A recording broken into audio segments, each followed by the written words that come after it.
So yun guys, so nandito kami sa Barangay Ligtong 3, Rosario, Cavite. Ito na naman yung piso wifi nila.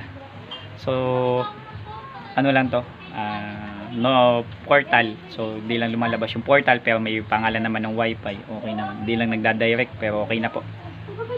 So yun, so basic lang naman po gawin kung paano po gawin yung mga ganung bagay, yung hindi lang malabas yung portal. So hindi lang po masyadong binabasa SD card, konting linis. O yan, okay na.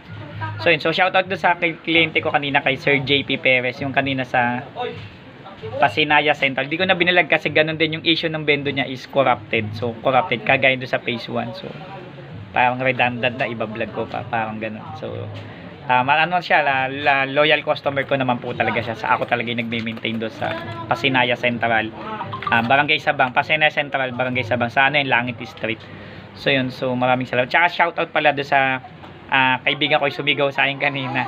So long time pa rin kay ano po, Ranel Caballero, kasama ko dati sa Airspeed, mga taga Airspeed, no. So Ranel Caballero, mabuhay ka hanggat gusto mo. Hindi naman niya birthday pero nagulat ako na nakikilala pa rin niya kahit naka-helmet. Sinigawan niya po kanina doon sa kalsada. So maraming salamat po yan. Okay na po ito. So mamaya po kita-kita po tayo sa Barangay Cabuco, 13 Martires. So sana last stop. Yung mga hindi ko madadaanan like Rancho Verde ng Malainin Bago at kung saan-saan pa, ito follow na lang po. So maraming salamat po. PC mo gawa mo, don't forget to subscribe.